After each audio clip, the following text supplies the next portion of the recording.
तो दोस्तों इस समय म्यूनिक में म्यूनिक सिक्योरिटी कॉन्फ्रेंस चल रही है, जहां पर भाग लेने के लिए भारत के विदेश मंत्री डॉक्टर एस जयशंकर भी पहुंचे हुए हैं। वहां पर उन्होंने American counter part, Canadian counter part और अपने जर्मन काउंटर पार्ट्स के साथ साथ कई सारे महत्वपूर्ण लोगों के साथ मीटिंग की। इस दौरान भारत की फॉरेन पॉलिसी और भारत की जो आगामी समय में नीतियां रहेगी, इनसे सभी को परिचित करवाया और साथ ही भारत के संबंध इन सभी देशों से एक बार फिर से रिवाइव करने की कोशिश की गई।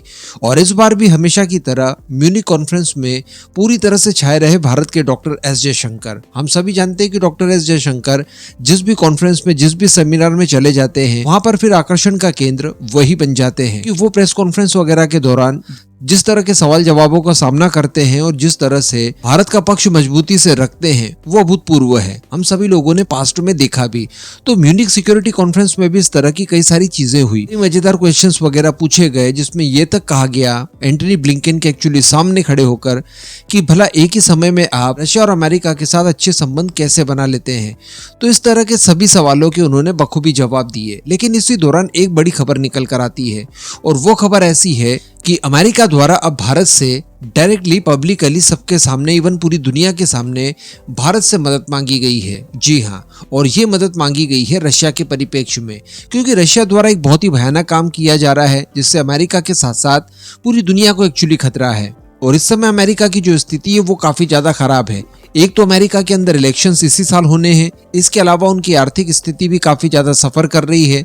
उनकी फॉरेन पॉलिसी में उतना दम बचा नहीं है। एक तरफ यूक्रेन का युद्ध, दूसरी तरफ इजराइल हमास युद्ध। ऐसी परिस्थिति में अमेरिका को एक सहारे की जरूरत है और इसके लिए उन्होंने भारत का साथ मांगा है। आप खुद इस वीडियो को देखने के बाद कह देंगे कि भारत का कद एक्चुअली ग्लोबल प्लेयर्स के तौर पर अब स्थापित होने लगा है। तो जैसा कि हम लोग जानते हैं कि इजराइल हमास वॉर जब से शुरू हुआ है, अमेरिका थोड़ा सा ज्यादा परेशान हो गया है, क्योंकि अब वो यूक्रेन के ऊपर ध्यान दे ही नहीं रहा है। ना तो यूक्रेन को प्रॉपर पैसे भेज पा रहा है और ना ही उसे वेपन्स की सप्लाई की जा सकी है। ऐसी परिस्थिति में यूक्रेनियन फोर्सेस भी इस समय हथियारों की कमी से काफी ज्यादा जूझ रही है। इन्हीं सब का नतीजा ये निकला कि यूक्रेन की फोर्सेस जिन मोर्चों पर डटी हुई थी काफी लंबे समय से और रशियन फोर्सेस का बखूबी सामना भी कर रही थी, वो वहां से भागने लगी है। और इस मौके का फायदा रशियन फोर्सेस ने बहुत अच्छे से उठाया। और इसी दौरान यूक्रेन का एक बहुत ही इंपॉर्टेंट शहर अवदीवका, उसके ऊपर रशियन फोर्सेस द्वारा कब्जा कर लिया जाता है, क्योंकि इस पूरे इलाके से यूक्रेनियन फोर्स भाग गई थी और कारण यही था हथियारों की कमी। इसके अलावा दोस्तों व्लादिमीर पुतिन का एक बहुत ही भयानक प्लान, जो कि वर्ष 2022 से ही एक्टिव हो गया था, ये अमेरिका के लिए सबसे बड़ा सिरदर्द बना हुआ है। बताया जाता है कि व्लादिमीर पुतिन इस बात की तैयारी कर रहे हैं कि स्पेस में अब न्यूक्लियर वेपन्स तैनात किए जाएं। और इस बात का खुलासा अमेरिका की कुछ सीक्रेट एजेंसीज द्वारा किया गया था और उन्हें इस बात की पुख्ता जानकारी मिली है कि वर्ष 2022 से ही रशिया द्वारा इन सब चीजों की तैयारियां करनी भी शुरू कर दी गई है। और ये बात अमेरिकन सीक्रेट एजेंसीज द्वारा इस आधार पर कही जा रही है कि दरअसल यूक्रेन पर हमले के बाद वर्ष 2022 में रशिया द्वारा एक सैटेलाइट लॉन्च किया गया था और सैटेलाइट लॉन्च होने के तत्काल बाद से अमेरिका की एजेंसीज इस ओर ध्यान देने लगी थी और वो ये पता करने की कोशिश कर रही थी कि इसके पीछे रशिया का एक्चुअली मकसद क्या हो सकता है। जब काफी लंबे समय तक इन्वेस्टिगेशन किया गया, उसके बाद अमेरिका के सामने एक चौंकाने वाला खुलासा हुआ और अमेरिकन सीक्रेट एजेंसीज को यह पता चला कि एक्चुअली इन सब चीजों के पीछे मकसद रशिया का ये है कि वो स्पेस बेस्ड न्यूक्लियर वेपन्स की तैनाती स्पेस में कर दे। जी हाँ, और ये चीज बहुत भयानक हो सकती है।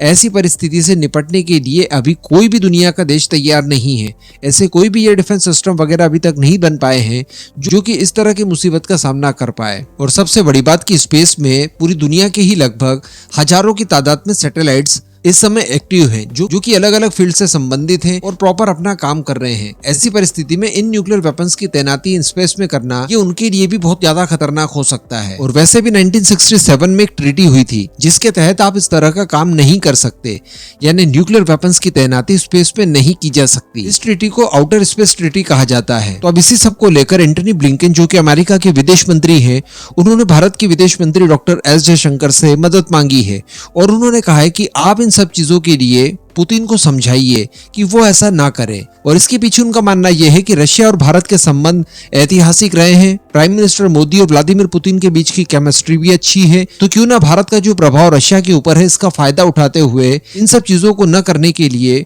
पुतिन को मनाया जाए और इसी वजह से उन्होंने डॉक्टर एस जयशंकर से मदद मांगी है। और इस मामले को अमेरिका बताया जा रहा है कि काफी गंभीरता से ले रहा है, क्योंकि म्यूनिख सिक्योरिटी कॉन्फ्रेंस के अलावा भी डॉक्टर एस जयशंकर के साथ एंटनी ब्लिंकन ने अलग से भी मीटिंग की और इस मीटिंग के दौरान भी इसी मुद्दे को उठाया। उन्होंने इस बात को समझाने की कोशिश की कि अगर स्पेस में एक भी न्यूक्लियर वेपन ब्लास्ट करता है तो ये हजारों सैटेलाइट्स को पल भर में बर्बाद कर देगा और पूरी दुनिया के अंदर कम्युनिकेशन सिस्टम्स पूरी तरह से ठप हो जाएंगे। तो भारत अपने प्रभाव का इस्तेमाल करते हुए रशिया को इन सब कामों के लिए रोके।